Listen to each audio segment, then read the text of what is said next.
Quel est l'avenir du tourisme? Avec une crise sanitaire nous obligeant à revoir nos plans des prochaines vacances, pourquoi ne pas prévoir une escapade dans une région de France qui a tout à vous offrir? Et si, la Normandie devenait votre nouvelle destination? Pour en parler avec nous dans le MAG, Delphine Croc, directrice de l'Office de tourisme Rouen-Normandie Tourisme et Congrès. Bonjour et bienvenue sur Sensation. Bonjour. Alors après plusieurs semaines de confinement, le Premier ministre Édouard Philippe a annoncé la semaine dernière un plan de soutien aux professionnels du tourisme et a affirmé que les Français pourront partir en vacances en juillet et en août. Est-ce que c'était pas un peu l'annonce tant espérée ? Évidemment, cela faisait des semaines que nous nous questionnions sur la possibilité ou non pour les Français de partir en vacances à plus de 100 km et en France. Donc forcément, c'est une bonne nouvelle pour la destination et pour les acteurs du tourisme qui font la destination. Alors, réouverture des bars et restaurants, accès aux plages, aux musées, à quoi peut ressembler cette saison estivale ? Alors, j'espère évidemment que tout va réouvrir. Nous sommes suspendus aux annonces du Premier ministre le 25 mai sur les conditions de réouverture. On parle aujourd'hui éventuellement du 2 juin si toutes les conditions sanitaires sont réunies et j'espère vivement que ce sera le cas. Comment ça va se passer justement au niveau du tourisme, justement si tout rouvre, les restaurants, les bars, etc. Comment ça va se passer vous au niveau du tourisme ? Alors là, on prépare la réouverture avec la mise en place de protocoles sanitaires pour être dans la réassurance en direction de nos visiteurs, évidemment, qui veulent fréquenter des endroits qui soient sanitairement sûrs. Pareil pour les musées, on imagine que même à leur réouverture, on ne pourra pas accueillir autant de monde qu'on accueillait avant. Comment les musées pourraient s'organiser aussi ? Alors, de la même façon, on met en place la distanciation sociale, que ce soit dans les bars, les restaurants ou les musées, tous les lieux recevant du public. Vous avez pris la direction de Rouen-Normandie Tourisme il y a 1 an. Vous avez donc été au cœur de cette crise sanitaire. Est-ce que vous aviez un petit plan d'urgence dans les cartons ou pas du tout ? Alors, dans les cartons, je ne suis pas arrivée avec ce plan d'urgence. Je ne pensais pas que nous allions traverser une telle crise. Enfin, qui l'aurait pensé, qui l'aurait imaginé. Mais évidemment, nous avons dû réagir très vite et un plan de relance a été partagé récemment avec l'ensemble des professionnels qui composent notre bureau d'association Rouen-Normandie Tourisme et Congrès pour, dans un premier temps, soutenir les acteurs du tourisme, les accompagner dans cette sortie de crise, c'est-à-dire comment mettre en place les protocoles, comment pouvoir bénéficier des aides à la fois de l'État, de la Banque publique d'investissement, de la région, du département, de la métropole, pour faire face à cette crise. Et puis, deuxième étape, qui est de cibler différemment notre visitorat, puisque l'on sait très bien que les touristes long courriers ne pourront se rendre au sein de la destination cette année. Donc, on mise tout, évidemment, sur les métropolitains, les Normands, les Franciliens dans un premier temps, et puis peut-être que nous aurons une fréquentation touristique étrangère des pays limitrophes, les visiteurs qui ont l'habitude de se rendre en Normandie. Alors justement, on parle de distanciation sociale. Certaines personnes aussi ont peur de se confronter à la foule, aux gens, etc. Est-ce que vous avez peur, vous, pour votre tourisme ? Alors, ce qui est certain, c'est qu'il va falloir que l'on réapprenne à vivre ensemble. Et ce qui est paradoxal dans le secteur du tourisme, c'est qu'on est dans un métier de contact. Et là, on est en train de mettre des gestes barrières pour éviter justement les contacts. Donc, c'est très compliqué. Conceptuellement, c'est difficile à mettre en œuvre, à imaginer, à mettre en œuvre. Donc, ce que l'on fait, on encourage l'ensemble des professionnels à communiquer sur les dispositifs mis en place pour réassurer les visiteurs. Alors, beaucoup d'événements ont été mis en suspens, reportés ou annulés. Dans quelle mesure ces activités vont pouvoir reprendre ? Alors encore une fois, nous sommes suspendus aux annonces du Premier ministre concernant les modalités de réunion. Typiquement dans l'espace public, aujourd'hui, on ne peut pas être à plus de 10, ce qui nous amène à revoir les modalités de réalisation des visites guidées, où avec le guide compris, on doit être 10, utilisation de micros, d'audiophones.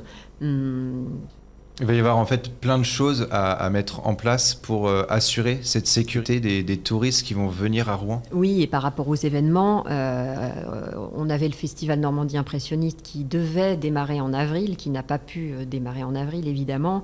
On espère vivement qu'il pourra avoir lieu dès juillet et il est question qu'il soit prolongé. J'espère que cela va pouvoir être le cas pour qu'un maximum de visiteurs puissent en profiter. Et on va croiser les doigts. Oui. Que devient la 4e édition du Festival Normandie Impressionniste qui devait se dérouler justement jusqu'en septembre 2020? Voilà, je viens d'en parler à l'instant, mais on attend des décisions sur sa tenue à partir du mois de juillet et avec une éventuelle prolongation avec un été indien, on l'espère. Donc ça pourrait reprendre? Oui, ça pourrait, je l'espère vivement. On a beaucoup parlé de se réinventer face à la crise.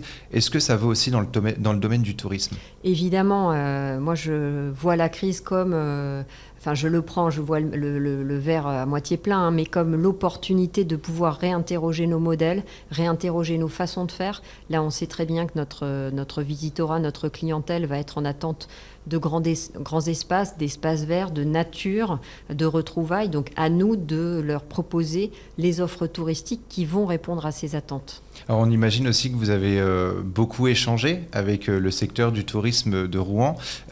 Qu'est-ce qui en ressort de ces échanges, pardon? Typiquement, c'est une façon de on voit bien les professionnels se réinventent dans la restauration, typiquement, interdiction d'ouvrir leurs établissements. Et, un certain nombre a proposé de la vente à emporter pour continuer à faire perdurer l'activité et réinventer leur modèle.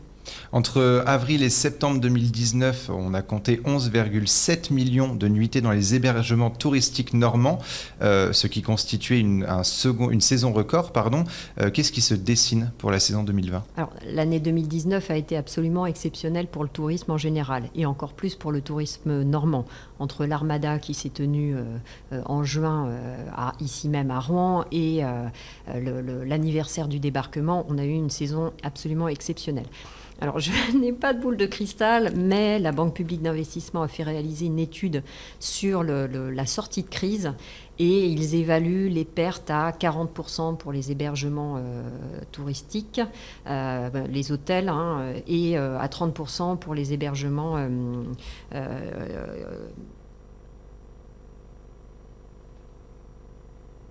les hébergements familiaux.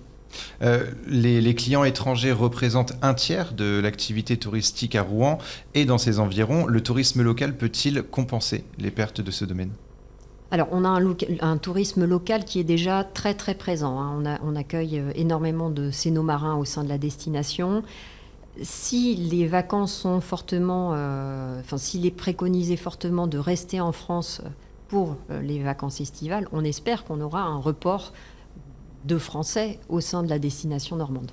Et que vont devenir justement tous ces événements qui étaient prévus jusqu'à cet été? On imagine que le retour à la normale va se faire vraiment tout doucement, même si Édouard Philippe annonce finalement le 25 mai la réouverture des bars et restaurants.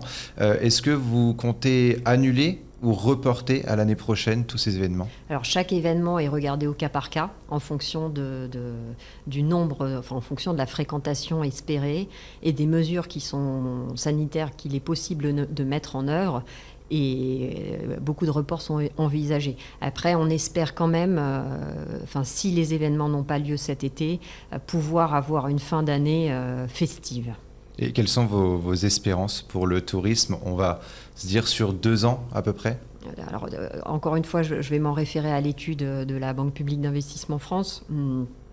On parle d'un retour à la normale pour 2022-2023 pour les voyageurs étrangers et long courrier. Et j'espère que les clientèles européennes seront de retour au rendez-vous en 2021.